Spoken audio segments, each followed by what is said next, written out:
Bom, gente, é o seguinte, quando chega, por exemplo, o mês de fevereiro, que é o mês de fevereiro roxo, as pessoas acabam falando sobre doenças crônicas. E a gente sabe que são várias doenças crônicas, são vários problemas de saúde que as pessoas têm. E eu acho que se a gente for buscar, nossa, são muitas doenças, né? Só que a gente trouxe a nossa reumatologista e a gente ouve muitas pessoas falarem de fibromialgia. Só que no nosso programa a gente já falou várias vezes de fibromialgia. Mas hoje me chamou mais atenção ainda estar com a nossa doutora para a gente chamar a atenção de outras doenças crônicas, não só a fibromialgia. E ela aceitou o nosso convite e está aqui com a gente para falar sobre o assunto, né, doutora? As pessoas, quando elas ouvem falar muito de uma determinada doença crônica, elas focam muito naquela doença crônica. E a gente sabe que agora também com a nova lei, né, com a própria lei que de uma certa forma ajuda as pessoas que têm fibromialgia, é essa consciência de que essa doença crônica realmente precisa de um apoio a mais. Mas além dessa doença crônica que a gente tem outras doenças, doutora? Outras doenças que podem ser relatadas e que muitas vezes as pessoas colocam de lado. Primeiro, bom dia. Bom dia, eu queria agradecer o convite. Sempre é muito bom a gente estar trazendo a visibilidade para essas doenças. A reumatologia abrange, a maioria das doenças reumáticas são crônicas e cursam com dor, sensação de fadiga, né? Esse desânimo do corpo. Então, a gente trata realmente de doenças crônicas e há algumas diferenças. Por exemplo, a fibromialgia, que está muito na mídia, né? Tem muita visibilidade, é uma doença crônica em que causa dor mais muscular. Mas existem as doenças reumáticas que causam dor mais articular, né? E o que é importante a gente trazer assim, para o público, é que esses casos de dor crônica, é importante que a pessoa faça a suspeição e não se conforme, que às vezes a gente escuta a pessoa dizendo, essa dor não tem jeito, eu sinto dor há muito tempo, isso. Então, assim, é importante que as pessoas entendam que sentir dor não é normal, que as pessoas não se conformem com o fato de eu tenho essa dor há tanto tempo, eu acho que é assim mesmo. Então, existem características de dor, né, do estudo da dor, que o reumatologista faz esse estudo de dor, para se classificar diversos tipos de doenças e tentar fazer um tratamento mais adequado. Então, a importância é que as pessoas não se conformem em sentir dor crônica, né? Pois é, e aí assim, uma das coisas que a gente percebe e que chama bastante atenção é que as pessoas falam da fibromialgia, falam das dores, mas é o que a doutora falou. Acham que porque é uma doença crônica, não precisa buscar o profissional para ter qualidade de vida. E hoje, mais precisamente, nessa campanha do Fevereiro Roxo, qual é a nossa ideia? Já tratamos muito desse assunto de fibromialgia aqui no programa. Mais do que falar, né, sobre fibromialgia, a gente quer falar sobre os cuidados e o que deve ser observado quando você sente uma doença como essa. Olha só o que a doutora falou, não é você não é, a sua consciência não tem que ir para dizer eu tenho problema, vou ficar sentindo dor, pronto e acabou. Por quê? Porque isso leva para outros problemas, até mesmo de comportamento, de atitude. Exato. Não que a gente queira entrar dentro do lado da psicologia, mas quando uma pessoa sente dor, quando uma pessoa tem uma doença crônica como essa, doutora, a gente sabe que ela pode levar para outras situações mais agravantes, né? Exato. E isso a gente tem que chamar a atenção. Então, assim, quais seriam as primeiras atitudes que deveriam ser observadas e como você poderia, mesmo vivendo com uma doença crônica como essa, você mudar comportamentos, mudar atitudes e também buscar um profissional para que ele venha trazer qualidade de vida para você, não só lhe comunicar que você tem ali um problema de fibromialgia. Exato. Então, assim, em se tratando de dor, existe dor que acontece mesmo em repouso, dor que acontece sem a pessoa fazer um esforço ou sentar numa postura ruim, né? Então, a gente fala mais que são dores em repouso, dor matinal, dor assim para fazer qualquer movimento do corpo. Essas dores são mais associadas a doenças autoimunes, né, que causam muito esse quadro de dor. principalmente lúpus e artrite reumatoide, que são as características dessa doença, é essa dor em repouso, essa dor sem esforço. Isso é um sinal de alerta muito importante, porque geralmente acomete também pessoas jovens e pessoas jovens que têm dor crônica e sem fazer esforço. Então, às vezes, a pessoa fica anos sem procurar ajuda, porque acha que aquilo ali é assim mesmo, né? Então, assim, um grande alerta que a gente traz é que dor sem esforço, dor em pessoas jovens, dor no repouso, dor matinal, são grandes sinais de alerta e que precisa ser investigado. Assim como o outro lado, existe aquelas dores que são associadas às vezes até a pequenos esforços daquela pessoa mais idosa, né? Que já é outro tipo de artropatia, que são aquelas relacionadas à artrose, que é o paciente mais idoso, que também não deve se conformar em sentir dor, né? Às vezes a gente ouve, isso é coisa da velhice, isso é assim mesmo. Não, existe tratamento para isso também, mas são características diferentes de dor. O importante é que a pessoa observe que é aquela dor crônica, mesmo com características de esforço ou sem esforço, né, que é a dor em repouso, ela precisa ser investigada, precisa ser diagnosticada e precisa ser bem tratada, né? A pessoa não vai se conformar em sentir dor crônica, né? Existem tratamentos para esses tipos de doenças. Para essas doenças crônicas, quais são os maiores fatores assim de risco para essas pessoas? O que pode acontecer além dessas dores? Ontem eu estava conversando com uma amiga minha, ela me falando que uma pessoa da família dela tem fibromialgia. E ela comentou, nossa, Vanusa, depois que a fibromialgia, que ela descobriu que tem fibromialgia, ela pôde observar vários comportamentos e atitudes que ela tinha, que além dela de ter buscado um profissional e estar fazendo tratamento, ela teve que mudar. Porque até o comportamento dela com as pessoas da família, com os amigos, no local de trabalho, ela se prejudicava e não entendia. E aí muitas vezes a pessoa pensa que é só remédio, pensa que é só tratar a dor. E os comportamentos também têm que ser mudados, né? E aí a gente chama atenção também para alguns fatores de risco para essas doenças crônicas. Isso é importantíssimo, Vanusa, porque é importante essa visibilidade, porque as pessoas precisam ter esse autoconhecimento, né? Precisam entender até os gatilhos, né? Em se tratando de fibromialgia, existem gatilhos que ocasionam a dor. Às vezes é um sono ruim, às vezes é um estresse emocional na família, no trabalho.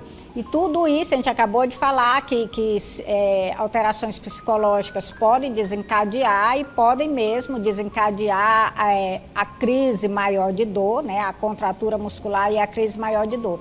Então, essas campanhas, que é o Fevereiro Roxo, de maior visibilidade da doença, são importantíssimas, porque a pessoa, além de se conhecer, o ambiente, né, a família, o trabalho, todo mundo vai ficar melhor informado e vai acolher melhor, né, vai entender melhor essa pessoa. Doutora, quando a gente fala de doenças crônicas, sempre na mentalidade do ser humano, é só para pessoas que têm mais idade. A gente precisa chamar atenção também para essa situação. A gente sempre fala que na reumatologia existem as dores mais dos idosos, né, que são mais relacionadas a doenças osteodegenerativas, que é a artrose, geralmente acomete depois dos 60 anos, mas também tem o polo de outro tipo de dor, que é essa dor que eu falei, que é a dor inflamatória, que é a dor mesmo no repouso, que é a dor sem uma causa específica, como as pessoas falam, a dor vem do nada, não fez esforço nenhum. Que esse tipo de dor, né, são mais relacionadas às doenças autoimunes, né, principalmente a artrite reumatoide e lúpus, que pode acometer até na infância. Então ficou assim meio, reumatismo é coisa de idoso. Não. Então existem doenças, as osteodegenerativas realmente são coisas mais do idoso, depois dos 60 anos, mas as autoimunes, elas acometem até na infância. Né? Então, tem o lúpus da infância, tem a artrite reumatoide juvenil, né? E acometem principalmente na fase adulta pessoas mais jovens realmente. E a fibromialgia, apesar de não ser uma doença autoimune e também de não causar um quadro de inflamação articular, que é a artrite, né? Acomete mais um quadro de dor muscular, mas a fibromialgia também acontece em pessoas jovens, acontece às vezes na infância, na adolescência.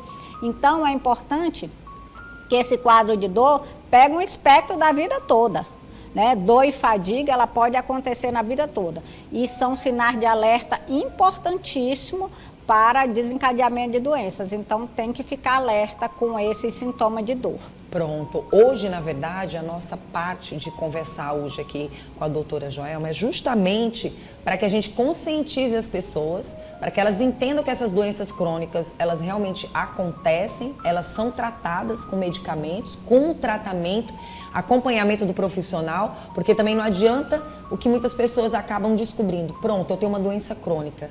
Aí vem o alerta da gente chamar a atenção pelo comportamento do tratamento com o médico acompanhando.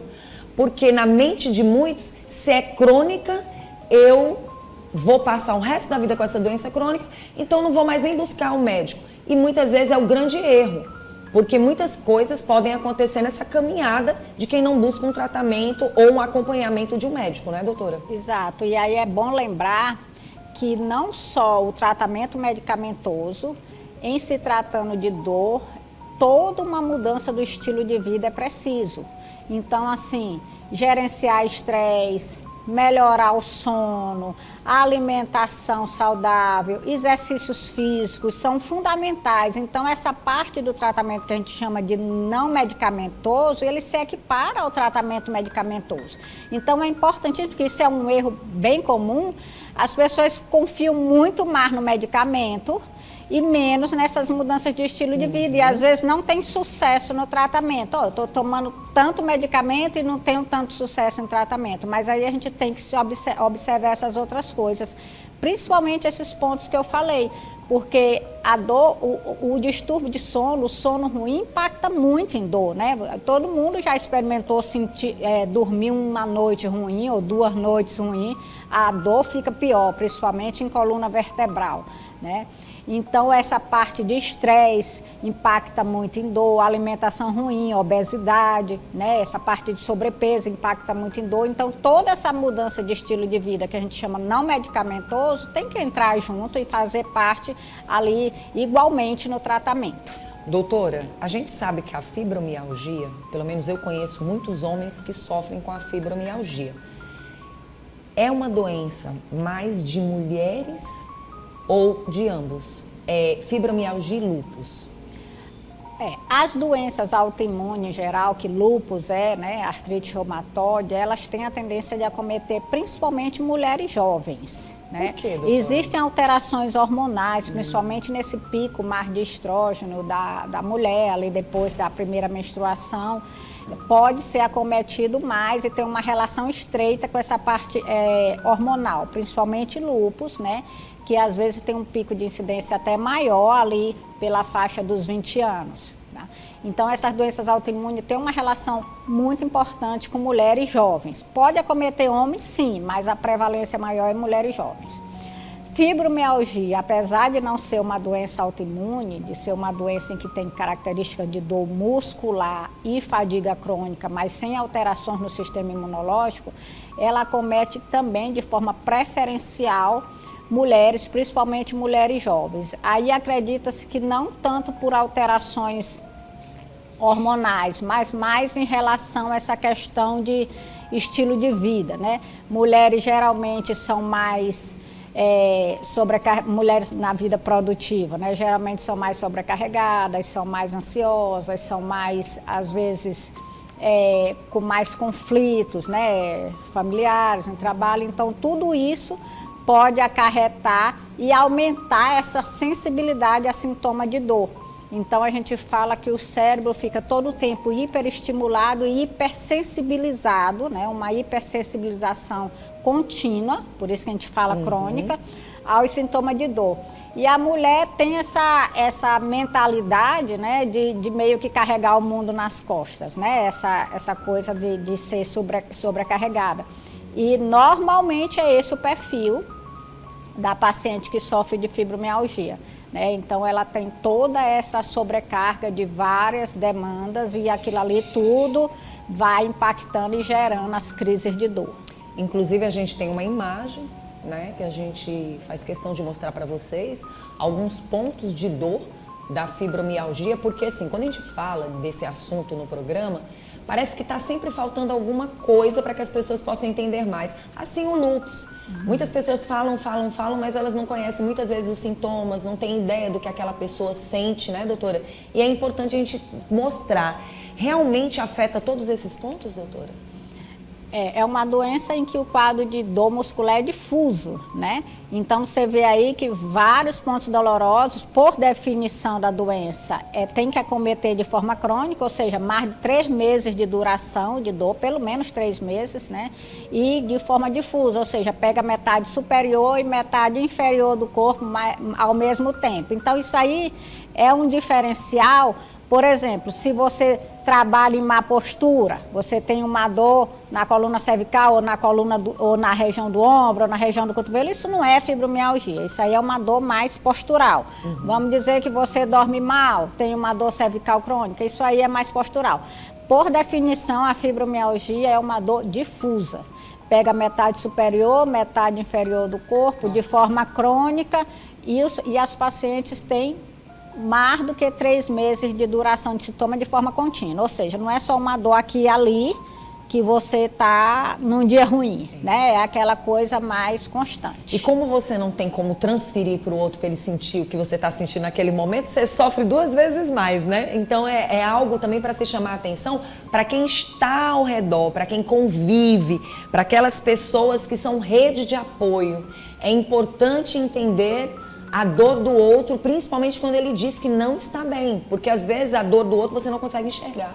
Exato, e a fibromialgia sofreu por muitos anos, até que começaram essas campanhas de visibilidade com esse termo, Vanusa, dor psicológica, que eu odeio esse termo, porque parece que a pessoa está inventando. Sim. Então, assim, como a doença não inflama uma junta, não deforma, não traz aquela coisa visível, né? E é um quadro de dor muito hipersensibilizado a reações de estresse, a reações de sono ruim, né? Então, parece que ficou aquele termo, dor psicológica, parece que a pessoa está inventando. Mas, assim, o que a gente gosta de enfatizar é que, primeiro, a pessoa tem que ter o autoconhecimento, ela tem que entender o que é aquilo ali, né? E até para ela mesma poder conversar melhor com familiares, filho, marido, colega de trabalho, porque às vezes a pessoa não se entende, não está entendendo ali mais nem o que é que realmente está sentindo, e aí às vezes você joga só os sintomas, a demanda para o outro, e o outro não vai entender também, acaba aquela história. Chatice, só está falando de dor, entendeu?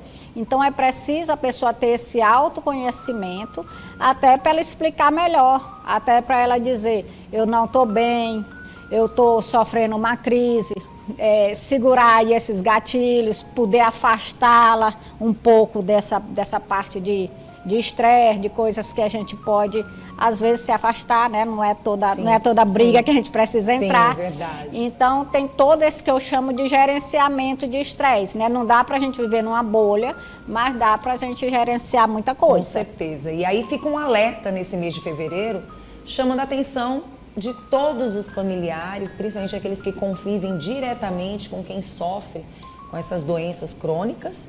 E um alerta para esse mês de fevereiro também, para que as mulheres se cuidem mais, busquem não levar tanta responsabilidade nas costas, porque dá para dividir algumas delas. Eu acho que a partir do momento que você começa a se olhar mais para dentro, você começa a perceber. E eu achei muito interessante quando a doutora falou sobre a questão dos medicamentos. Concordo plenamente. O medicamento ele vai tratar, ele vai cuidar, ele vai fazer com que você não sofra tanto com aquela situação, mas se você não cuidar com exercícios físicos, se você não tiver as práticas de alimentos, se você não tiver um sono, como a doutora disse, se você não tiver comportamentos e atitudes diferenciados ali, o remédio, de uma certa forma, ele também vai trazer problemas para outros órgãos do corpo, né, doutora? E eu sempre falo que não existe um medicamento que vai fazer eu ganhar flexibilidade, eu ganhar massa muscular, né? Se tivesse, estava todo mundo tomando. Verdade. Né? Não existe aquele medicamento que vai afastar todo o meu estresse ou que vai melhorar meu sono 100%. Então, o medicamento ele entra ali como 50% do tratamento e o outro 50% do tratamento, que é muito difícil também, é essa mudança de estilo de vida. Para a pessoa fazer essa mudança de estilo de vida, ela precisa ter uma consciência muito grande, né? Ela tem que aprender a dizer não, hoje eu não posso, né? Ela tem que aprender a demandar. Eu faço isso, você faz aquilo, eu não preciso fazer tudo, né? Às vezes são pessoas que têm essa sobrecarga e querem ser muito eficientes e querem mostrar muita produção, né? E às vezes não dá para a gente ser 100% em tudo, né? Então tem que ter esse trabalho psicológico também, até para a pessoa entender até onde dá para eu ir, até onde não dá e poder começar a demandar, né? Isso é importante para gerenciar a dor, esses fatores são muito importantes, esse autoconhecimento é muito importante. Doutora, primeiro eu quero agradecer pela sua presença, acho que a gente começou muito bem, falando sobre um alerta mesmo, conscientizando as pessoas. E eu acho que cada um tem que buscar de verdade como se cuidar mais e mais e tá sempre buscando um profissional à altura. Por isso que a gente trouxe a doutora Joelma, que pra gente é sempre um prazer trazê-la aqui pro Bom Dia. E lembrando que as pessoas também podem seguir as redes sociais da Joelma Noronha, você também pode buscá-la se assim desejar. O Instagram dela está na telinha, tá? @Joelma Noronha Reumato. Exato. Você entre em contato com ela, entre em contato com a equipe dela, mas busque um profissional à altura. A gente agradece de verdade pela sua presença. Eu que agradeço, é importantíssimo a gente trazer essas informações de maior visibilidade para essas doenças. Obrigada, doutora.